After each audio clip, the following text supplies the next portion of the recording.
Hello from sunny Los Angeles, and welcome to the Crossing Borders podcast, where I interview founders doing business across borders and the people who support them, with a focus on founders in Latin America. My guest today is Marco de Mello, co-founder of Psafe, a mobile security app that has gotten more than 100 million downloads worldwide. Originally from Brazil, Marco went into the Air Force before studying computer science at university and then going to MIT. After university, he joined a tech company and then moved to Microsoft, where he was responsible for projects like the acquisition and further development of Hotmail, the restructuring of the entire Windows security infrastructure, and the development of the 2007 Exchange server. Next, he joined SpotRunner, a tech startup in Los Angeles, as the CTO, which optimized the purchase and sale of millions of media opportunities per second. Next, he raised a Series A in Silicon Valley and went back to Brazil to start Psafe, which is now a top 5 app in the App Store in Brazil and has raised more than $90 million from investors in the US and China to date. They recently opened an office in San Francisco and now have more than 5 million active users in the US. We talk about his advice for Latin American founders launching in the US, why US venture capitalists should look at Latin America, and what he learned from reporting to Bill Gates during his time at Microsoft. I really enjoyed my conversation with Marco and hope you do too.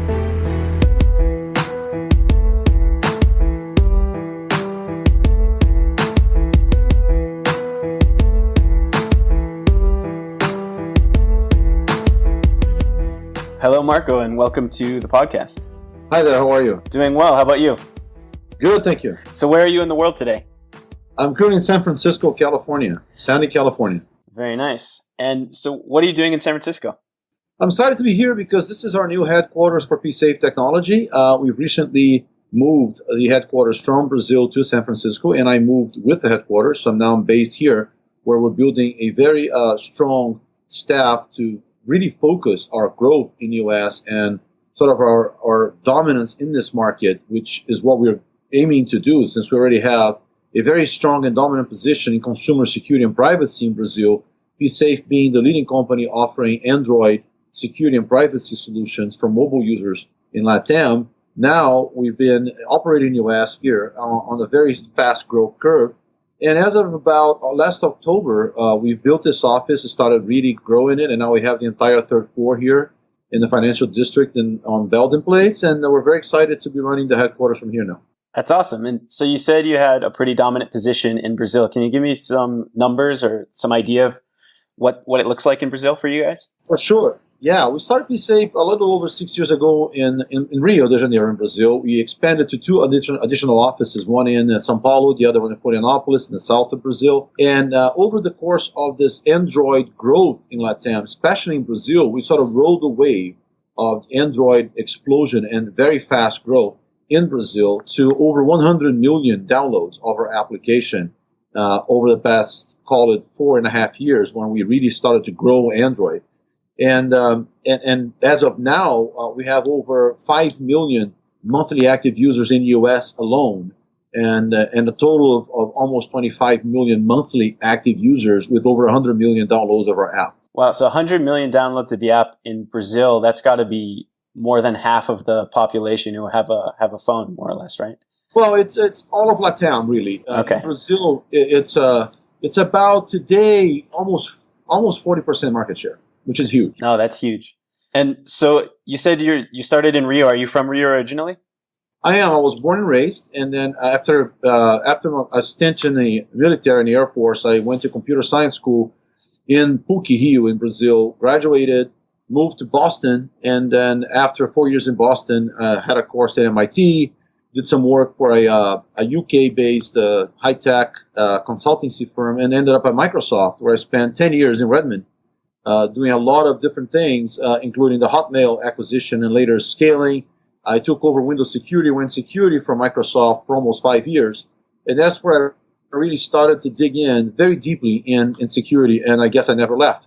And it's been security and privacy, always been a big passion of mine, together with cloud computing, high-scale systems. And Psafe sort of brings it all together in this moment in my life. It's been a journey that led me here to sort of build this startup as my first CEO founder company.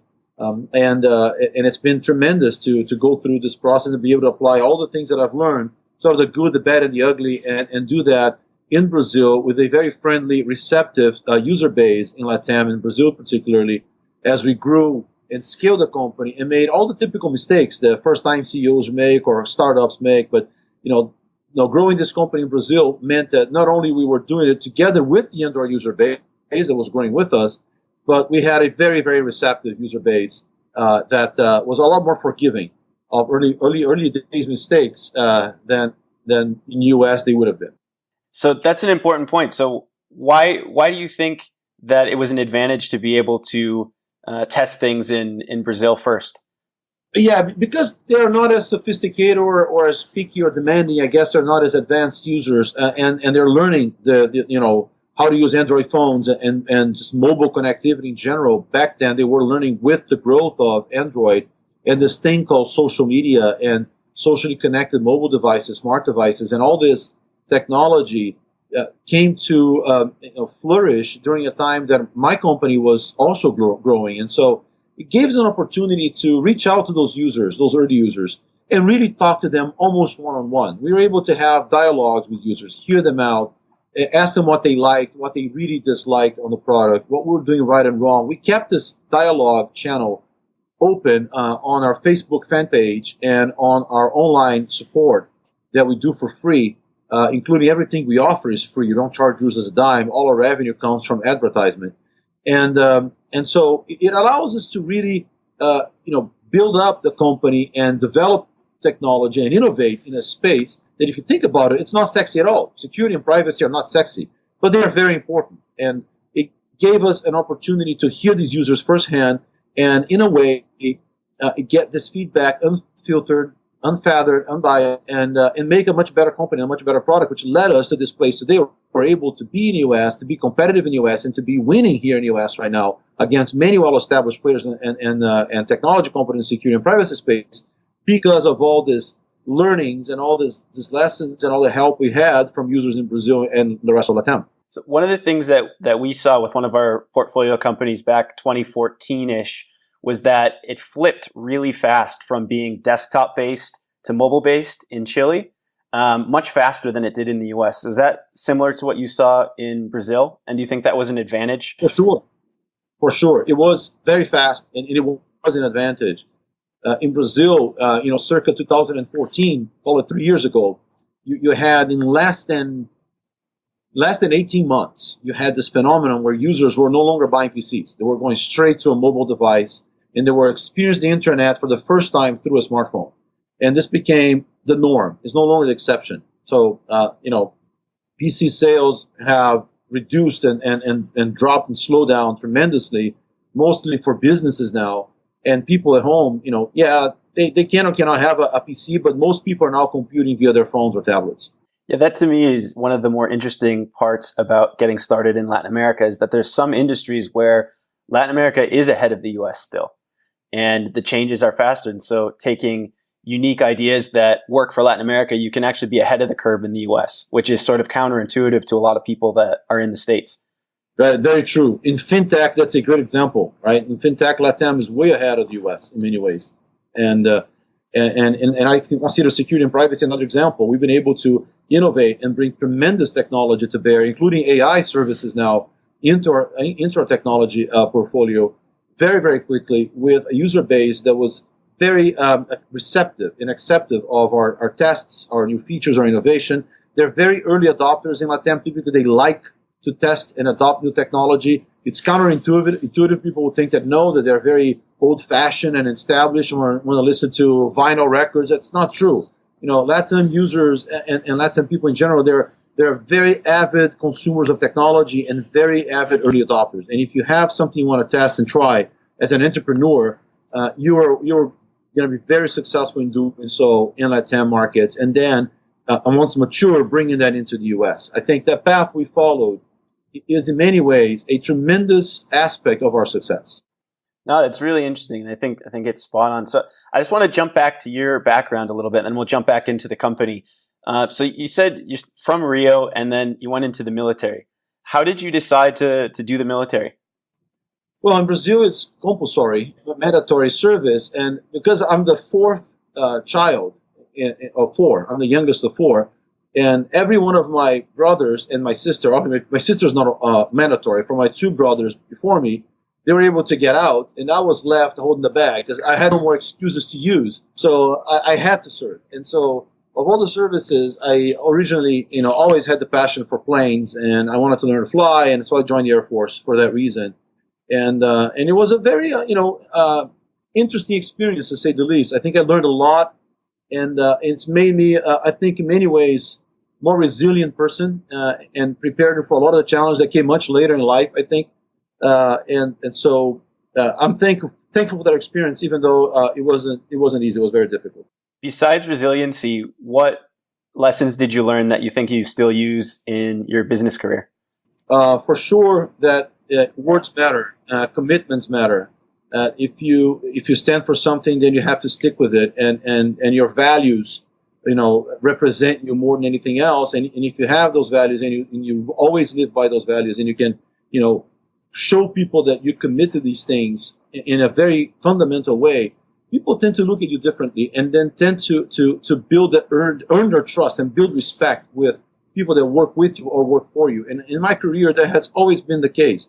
I think people have always, if they remember anything about me, they remember I'm a very hardworking guy, that I always stand by what I say, and when I say something, I mean what I say, and if I'm going to do something, I'm going to get it done right, or die trying. And I think that's something that's been helpful as an example and as a lesson learned that always stayed with me. And I think it's important. And I try to bring that culture into the company that I run today. How long were you in the military for? A little over 2 years. Okay, and so then you finished in the military. And did you give any thoughts to potentially making it a career, or did you always know you wanted to go out and do something else? Oh, that's not a career in Brazil. It's different than the U.S. Okay. I always known that I love technology, and I'm a very active sort of athletic person that also loves technology. So I have this left side, right side brain thing going on, and so I stayed very active in terms of sports, and I became an avid diver over the years, and now I travel the world diving and photographing and filming marine life, which I love, and all sorts of other more interesting sport activities. But on the technology side, I knew right away that I had a passion for logic and logical thinking and numbers and physics and math, which were very important when I was in the Air Force. But it became very natural throughout my whole life, and so for me, computer science and computer engineering was almost a natural. It never seemed hard. It always was beyond passion. It was natural for me, and later getting involved with security was the same thing. So I followed sort of my part intuition, part passion, and part what felt right to me in my career, and what felt like wasn't really work, that it was more fun than work. So I think and I don't think I've ever worked depressed a day in my life. I've always beat the clock and been excited about what I do, and love and have a lot of passion for my work. And I think this in many ways is extremely fortunate position to be in, and so that's why I ended up in computer science. It was very natural and very attractive to me. And after graduating, I had an opportunity to go study at MIT in Boston. I took that, I had $250 and the clothes in my body. And my sister was living in Massachusetts at the time, and she helped me out. And I went to the student visa and got a part-time gig. And one thing led to another. I was offered an H-1 visa, a working visa, by a UK-based company in Lexington, Massachusetts. And what was to be a 1 year in the U.S. became 20. So, and in that career, I became a U.S. citizen. I moved to Redmond. I joined Microsoft, and I grew up in the ranks of Microsoft during the heydays when we actually were building the internet. If you think back to the late 90s and early 2000s, we're actually building the internet and everything that people take for granted today. And so it was, in many ways, fantastic time to be in Redmond, to learn so much from Bill Gates, to have had personal interactions with him in more than 3 projects that I worked at, which was very unique at the time and very rewarding, and also very humbling. I think I went from being the smartest fish in the tank to being the dumbest fish in the tank, and that was incredibly humbling and especially priceless to me, because I got to work with super smart people from whom I learned a ton, and that was super special. What were the 3 projects you worked on that you had direct interaction with Bill Gates? Hotmail, we did the acquisition and moving to Redmond of the technology and then the service integration to MSN and later into all aspects of Microsoft's connected stack, if you will. And then later with Windows security and at 2 stages.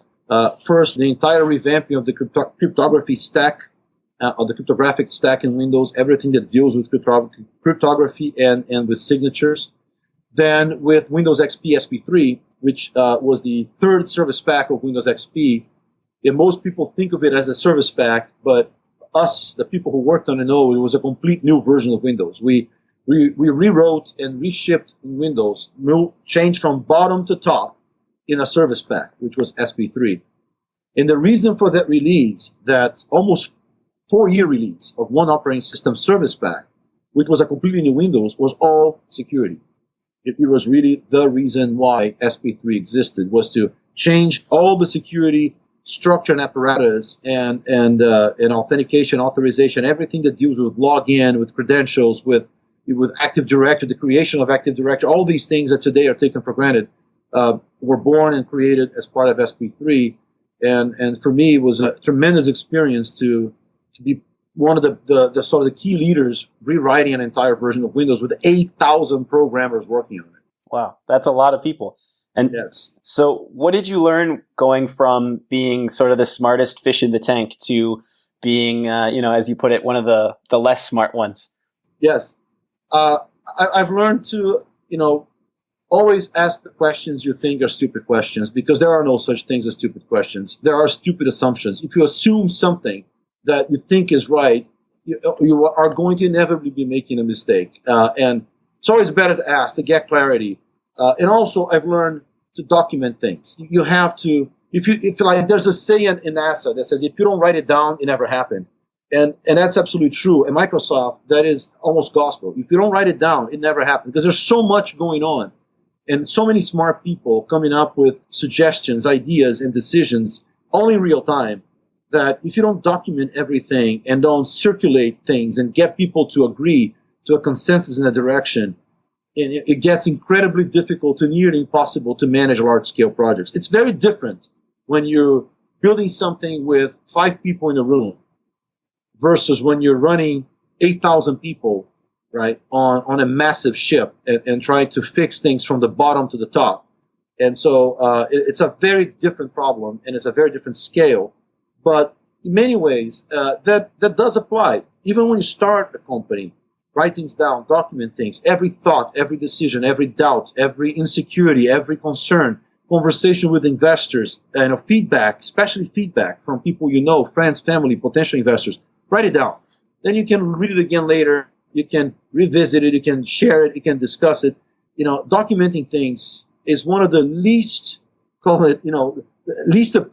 appreciated aspects of building a successful company. Yeah, it's very unsexy, but it sounds like it's really important. And do you have a specific example that comes to mind, either from your Microsoft days or from your company today, where you've gone back and found that documenting everything was really, really helpful?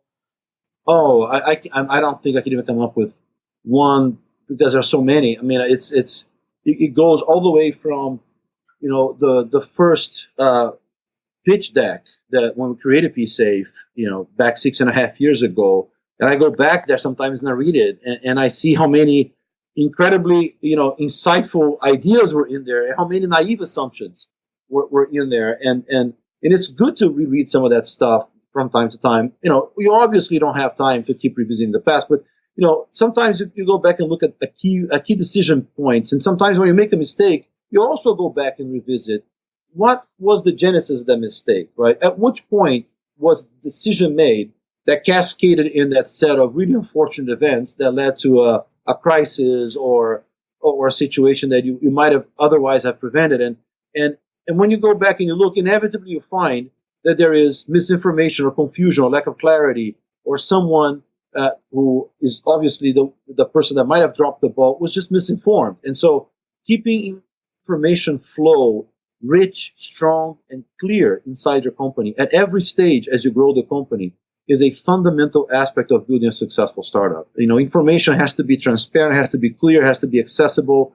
and it has to be plentiful if you expect to have, successful milestones as you build your business.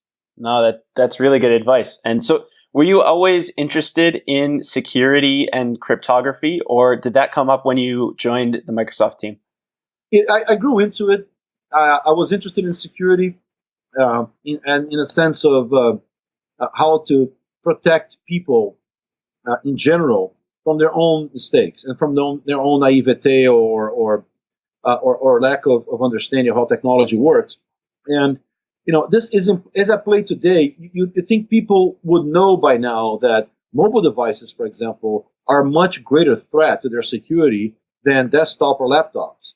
And yet people still believe that desktop and laptops are much more dangerous and a much bigger threat than a mobile phone. And that is one of the key misunderstandings that are around in consumers and in technology. Mobile devices, smart and connected devices. People are loading their houses with smart devices, and they think it's the coolest thing on earth. But many of those manufacturers don't really care one iota about their security.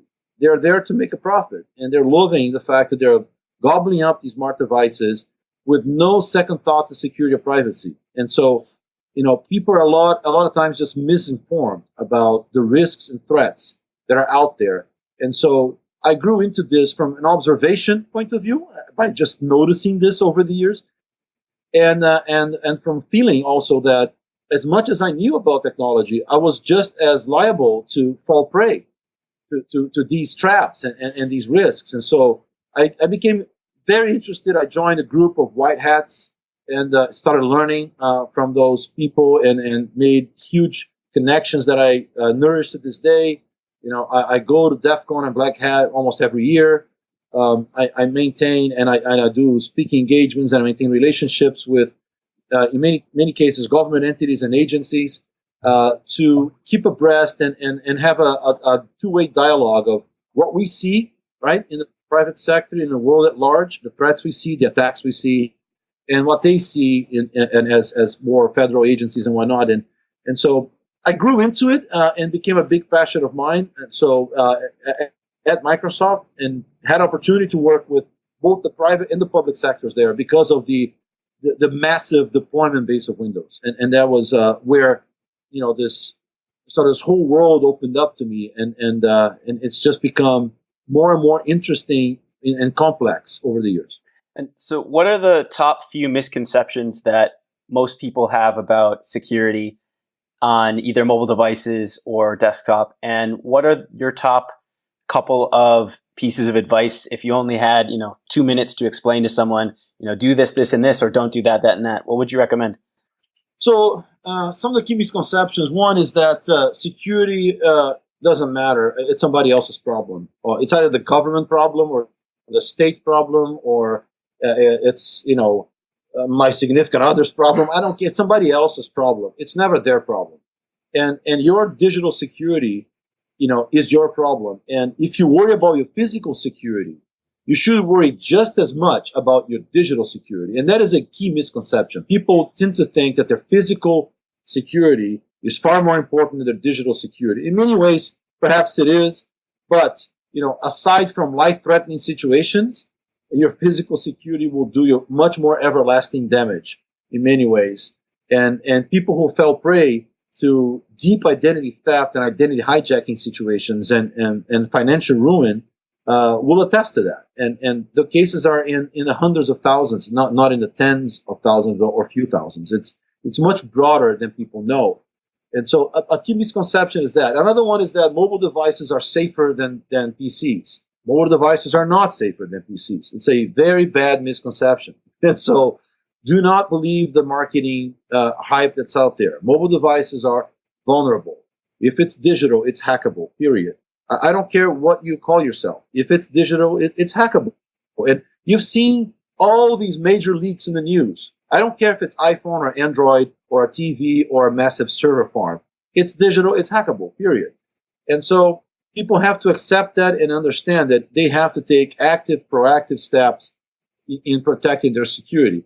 Some very basic pieces of advice, for example, is number one, don't have a single password for everything, right?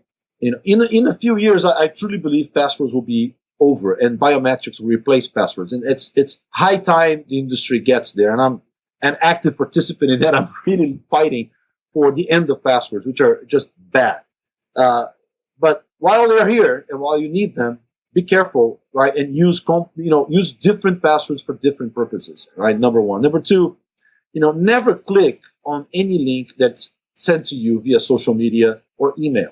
If you receive something with a link, don't click it. Why is the curiosity so strong to go and click? I don't care if it's a joke, if it's interesting sex photos, pornography, whatever tickles your fancy. Don't click it, because 9 times out of 10 that's a phishing attack, which is basically a social hacking attack. And so don't click on links you receive on social media or email. If you receive a link from a store you trust and you can verify on email address that it's the sender, it's the store, right?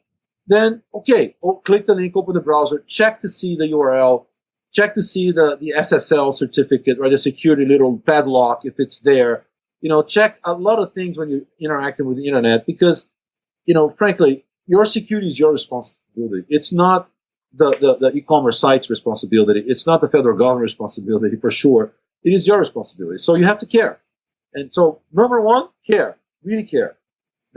Care about your digital security, and don't click on these links. And finally, I would say have a security assistant to help you. I typically believe that a cybernetic attack can only be defended by a cybernetic brain. Like a biological brain has a very hard time protecting yourself or oneself from cybernetic attacks 24/7. So if you want to stay safe, enlist some help. And our product, like Psafe Defender, is such an example. On Android, we offer a host of technologies that are very advanced, including AI technology that really is in there to help people stay safe as they use their digital phones, their mobile phones. And so, have a system to keep you safe, help you stay safe, and then care about your security. And don't click on links. Really don't. Yeah, and I think that's really good advice. And I think you're right. It's something that most people just don't really think about. Just sort of, oh yeah, maybe they think about it for a week, and then they go back to just doing exactly what they did before. Yeah, because security and convenience are diametrically opposing ends of the spectrum. And so people usually favor convenience. And they need to stop thinking about that, because, and start considering only convenience, start considering security. An example is you don't typically leave your house door open or apartment door open when you leave the house. You typically lock it, right? So there you know that there's an inconvenience. I have a key, I have a lock, I have to always lock it and unlock it when I get home. But I do it. It becomes habit, like brushing your teeth, right? Like eating your vegetables or whatever, washing your hands.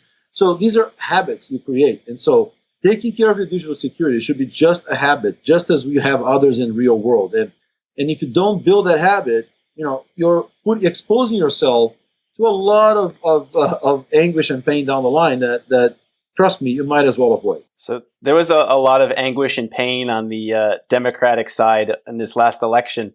Do you have an interesting take or an opinion on either what could have been done by them to prevent it, or just on the whole situation in general?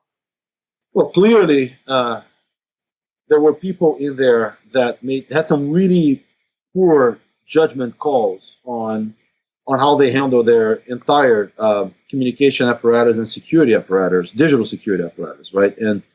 And so when you have poor judgment and you make these bad decisions, you leave yourself exposed. And when you have that big of a target, right, when you are at that level, at that high a profile, I think it's unconscionable to have had such rookie level mistakes in terms of how the digital security was handled. And the Russians did not forgive, and they took advantage of that, and the rest, as you know, is history. And so, in going back to Microsoft, you work on the 3 projects. What made you decide to leave and go on to your next thing? Yeah, well, so I tend to think of my career in 5-year chunks. Funny enough, I tried to think of it in 5-year chunks. I had given 2 5-year chunks on Microsoft, and I felt myself and asked myself, do I want to stay here another 5? Are there enough challenges here for me still? Do I feel this company is still as exciting as it was when I joined? And the answer was no for all those questions. At that point in my career, I felt like I wanted to join a startup and do the small company thing, not as a founder, but as a C-level executive, which is what I ended up doing. So I had a quasi-founder experience as a CTO because I went in there and I rebuilt the entire technology stack of the company and created a completely different product, pivoted the company completely to a different area, ended up selling the technology successfully for this company in LA. And so, to me, it felt like it was a very important experience that I needed to go through to become a founder myself. I didn't feel ready to be a founder when I left Microsoft, but I knew I could get there. And so that 4.5 years in LA was sort of my learning experience and process I went through to observe and learn how startups, get things right and get things wrong, all the good, the bad, and the ugly. And I saw all of it, as a CTO, but not a founder. And so I saw founders' horrendous mistakes, and I saw executives' mistakes, and I saw also right calls and great decisions.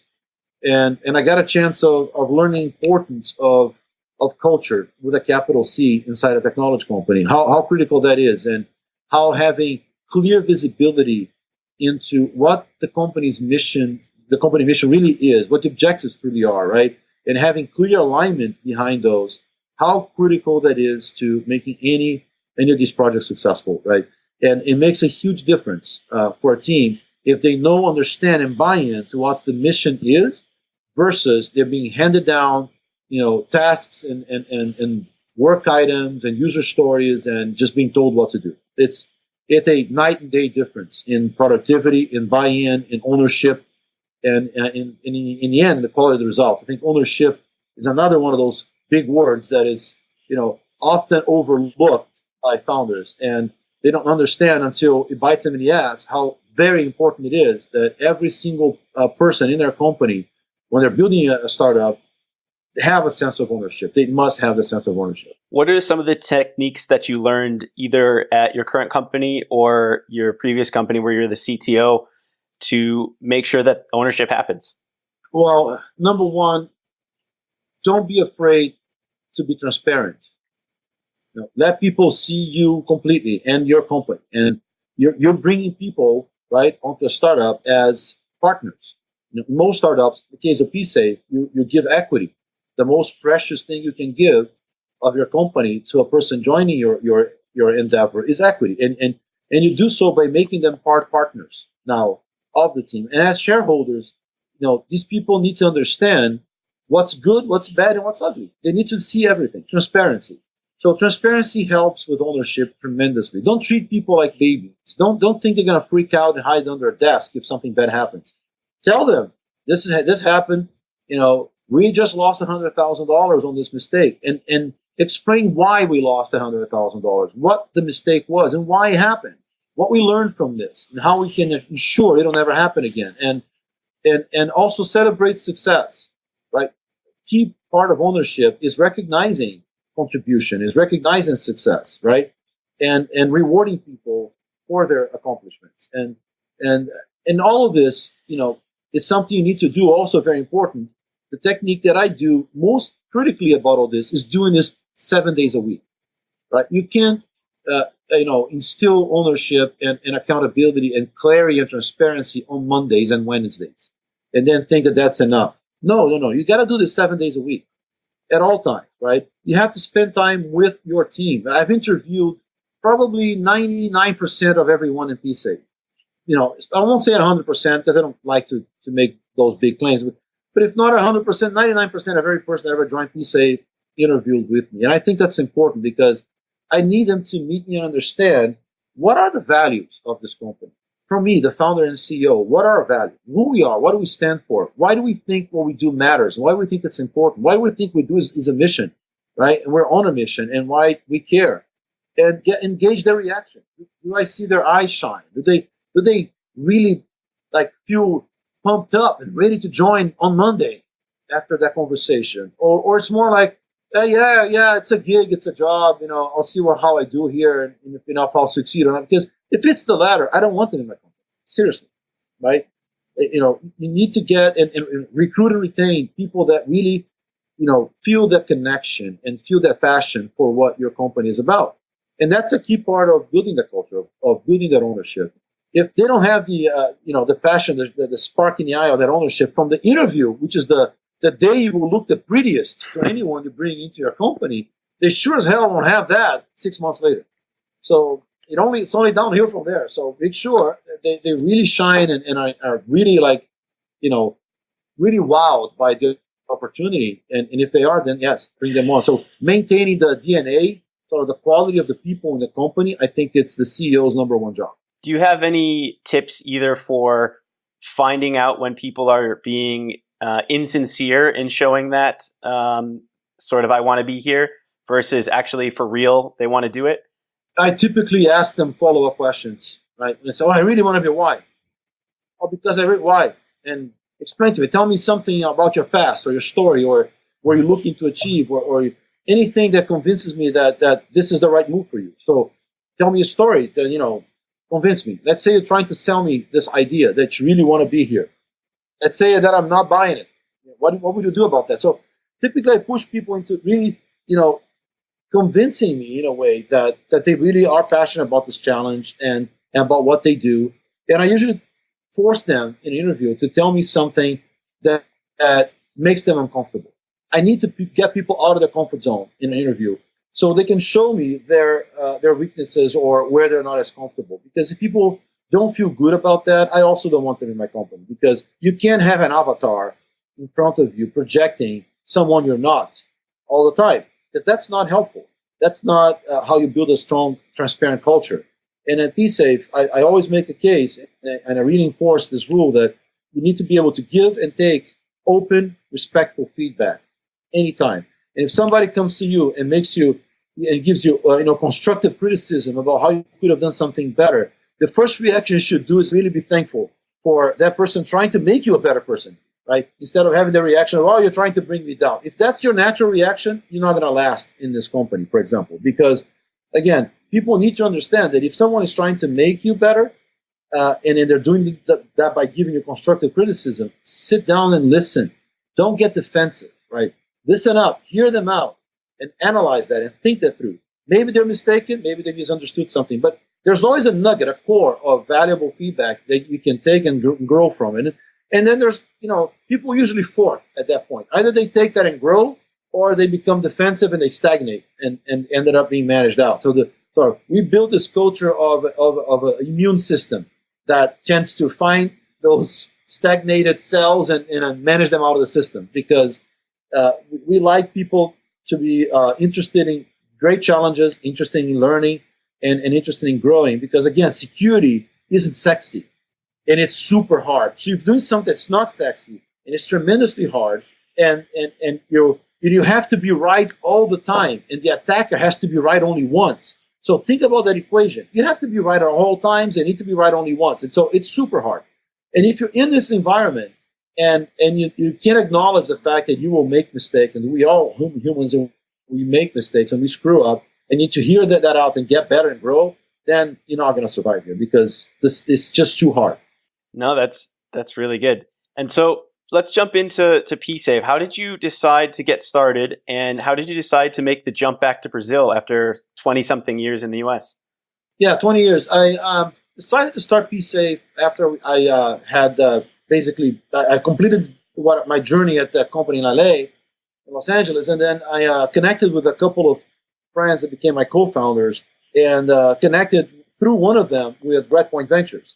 And through Redpoint Ventures in Silicon Valley, just here up here in Menlo Park, we were able to very quickly put together an initial round of capital, with the premise all along that I would move back to Brazil and I would found and create the company there, with the purpose of really building this technology and scaling and growing it in Brazil and Latam to later expand to the rest of the world. So from the genesis, the idea was to incubate the company in Brazil, to build a business there, and to build the operations there. And today we have 140 people strong in Brazil, right? And we have the office and new headquarters in San Francisco also growing, but the bulk of the operations and the technical staff, the bulk of that is in Brazil, and we remain in Brazil because we built an amazing team there of super talented people, passionate people that love this company, and they are part owners, they're all shareholders. And so the idea was from the beginning to build it there, grow it there, like I said before, to learn with a user base that would be a far more forgiving and receptive of a local company built by a Brazilian founder in Brazil with Brazilian staff, and then natively with them in their native language and locally sort of build the security apparatus and this amazing technology for mobile phones and Android phones in Brazil and Latam. And so that ended up panning out. The idea and the genesis and this initial thought was exactly what we did and how we executed over the past 6.5 years.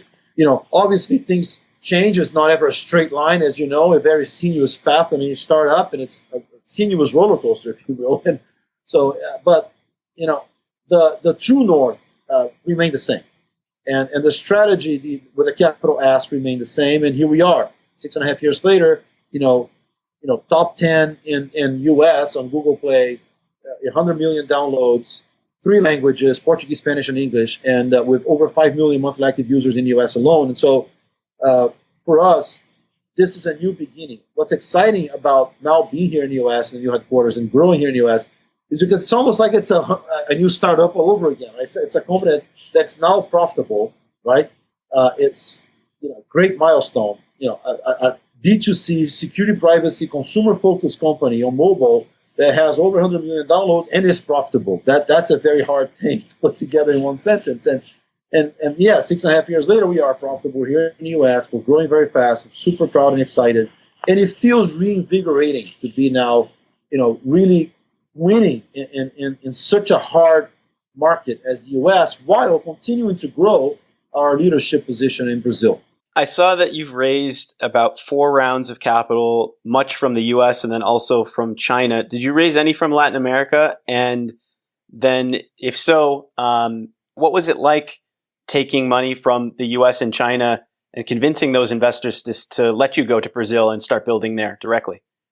So in the beginning, the first round, we had this job of convincing the initial 3 funds, the 3 VC funds from the Bay Area, that initially funded the company, to invest in a Brazilian founder that was moving back to Brazil with their money and no technology. I had a PowerPoint deck, right, and a promise, and it was a tough sell. But on the other hand, I had a pretty long pedigree, if you will, or portfolio of accomplishments here in the U.S., and they did their reference checks, and they came back from them feeling pretty comfortable with the risk, and then he invested the money, and I moved to Brazil, and then I built the company in the headquarters in Rio, started recruiting very fast. Everything moved very, very quickly once I was on the ground there, and the Chinese investor came only on the Series B, and later on the Series C. So they were a technology partner at first. They became a capital strategic investor, and now they're a passive shareholder of the company, but it came later, more on the Series C, as a more, as I would say, typical strategic cash investor. Came later on the Series C, and we were already, doing very well at that point. So the convincing to invest in Brazil was really the Series A. That was the hard part, because none of those funds had ever invested in Brazil. When I was the first investment they had made in Brazil, period, for all those funds. So you were the trailblazer for getting some Silicon Valley funds to go to Brazil. What advice would you give to either Brazilian entrepreneurs or other Latin American entrepreneurs when they're thinking about raising money in the Bay Area? Well, I usually tell them to think very long and hard about who they're going to raise capital from, because they will be partners probably for the life of the company. And you do want to find someone who will be your partner, and not just a check, right? Sometimes people don't have a choice, and they'll take the money because they just don't have an option, and then they'll take any cash. But if you do your homework right, and you do your research right, and you approach the right funds, and you really have a strong enough case, then you find partners for life. And I've been fortunate to be in that camp, right? I find in Redpoint, for example, and Jeff Bodie, the chairman of the board here, and as a partner that has helped us build the company from the ground up, and it's been a friend and a partner and a mentor for the whole building of this company. And and it's a very unique and rewarding experience. If you're lucky enough, fortunate enough to work with someone like that from the get go, then it just makes everything so much easier because it's hard enough as it is, and you don't need to have your board also adding to the negative forces. You need them to be added to the positive forces, and so finding investors that are rowing with you on the boat instead of screaming at you from the shore, right? That's what you need. And so look long and hard and do your research, do your homework. They will reference the heck out of you as a founder. So reference the heck out of them as investors, right? It's a two-way street. Find out that if they really are worth the equity you're giving them for the cash they're investing on you, and if they're going to be your partner. And if you come out of it feeling strongly that yes, and your reference checks come back positive, then by all means, go right ahead. So you mentioned an important word, profitable, with a long list of consumer security and free for consumers. How were you able to do that? And is having a big bulk of your team in Latin America part of it? For sure. I think in many ways, keeping the operational costs down by having the bulk of my team in Brazil is a big aspect of our profitability. No question about it. The other is the engagement model and the value proposition to consumers of our product, Defender. I think we offer a lot of value for free. And we forced many of our competitors that used to charge for a lot of the value we offer for free to start offering their value for free as well. But we are way ahead in terms of technology, in innovation, and in usability and a sort of interaction auto engagement model. So, so a lot of factors, but having the team, the bulk of the operations team in Brazil, no doubt is a big component of being profitable and staying profitable, and we are absolutely going to keep that this way. No reason to change this formula. It's working really well for us. And did you have any investors later on maybe that tried to get you to say, you know what, move the whole team to Silicon Valley and keep going here if you're going to come to the States? No, once they see the numbers, they all say the opposite. They say, don't do it. Stay where you are. It's working really well. Once they see the numbers, it's a no-brainer. They're like, wow, this works really well, this formula you have going here. Just don't touch it. Just, by all means, let's have the headquarters in San Francisco in the Valley and all the key execs in the headquarters.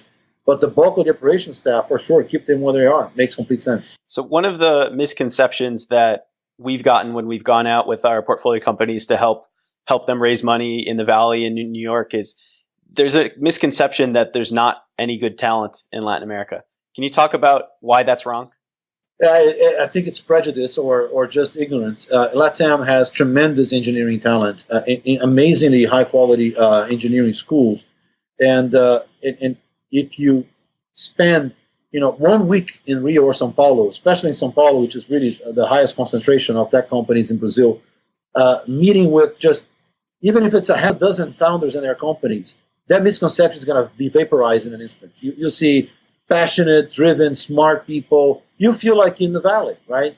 And it's or feel better, in fact, than being in the Valley from the disposition, the sort of the overall demeanor and the way people behave. Though you don't have a lot of the arrogance you tend to find in some of the people here in the Valley, and you find people that are incredibly talented, super hardworking, and humble and passionate and willing to give it all for your business. So I highly encourage people that can to look hard and look deeply into building a team in LATAM. It's totally worth it. One of the stats that I saw just this last week on Twitter was that I think in the top 7 biggest US tech companies, the average time that a millennial stays is about a year. And I think Facebook was the longest at a little under 2 years. And we've seen from our portfolio that if you have a good tech startup in Latin America, the employees are very loyal and stay for a long time. Have you seen that as an advantage in your company? Absolutely. I mean, my staff is mostly the same. We've only grown. We've had little churn. And if I look at the people who today make the director and above level of my company, they were hired when I started the company 2 days later. I have people here that are started on day 2. And they're here for 6.5 years, and they love this company, and they love it every day, and they're as excited as I am. Sometimes, they give me a boost, and having a particularly hard day. And these people have been with me from the beginning, and they're very loyal, love this company, give it all for it, and they become, great friends as well as shareholder partners in this business. So I think, yes, the loyalty factor is huge over there, and still is. Obviously, as the market grows and matures, and you have more poaching and more competition, obviously you're going to get some of that jumping around, but it's not nearly as much as you see, for example, in the valley. Not even by a long distance. Yeah, I think it's one of the biggest advantages. Cost is great, but one of the biggest advantages, once you have good people, you can keep them.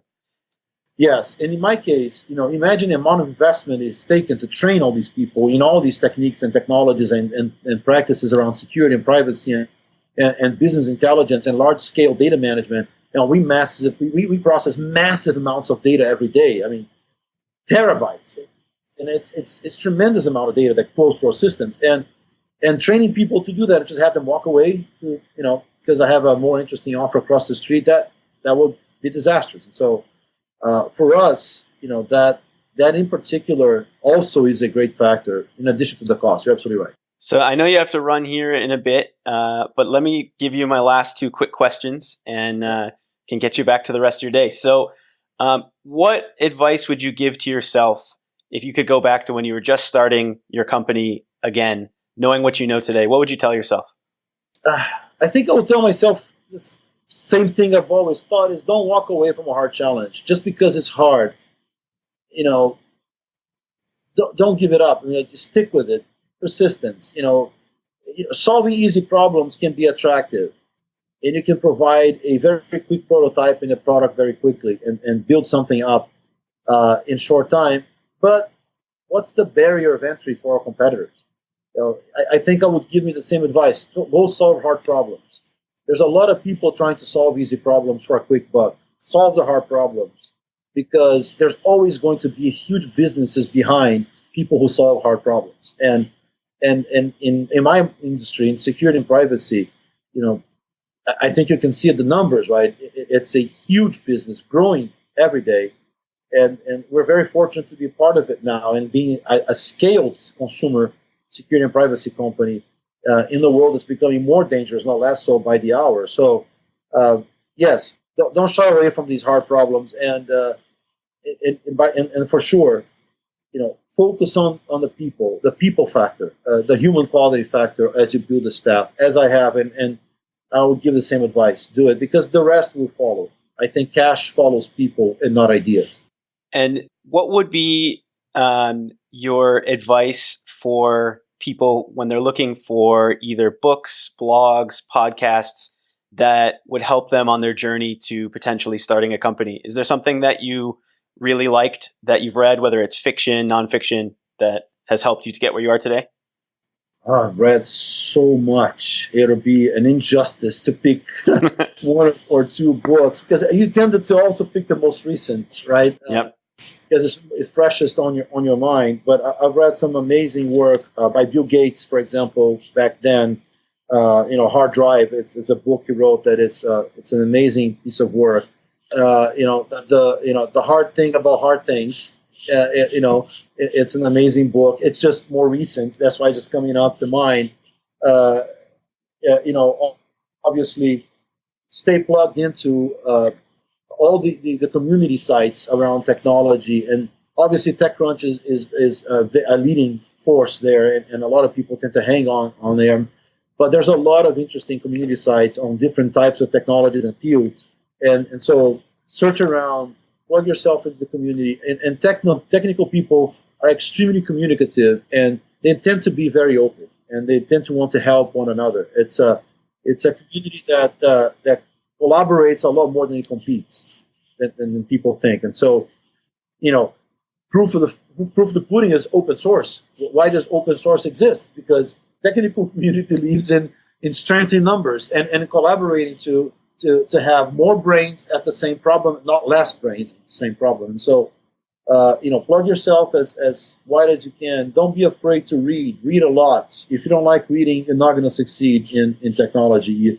You have to read hundreds of pages every month and pay attention and stay focused. Focus is very important too.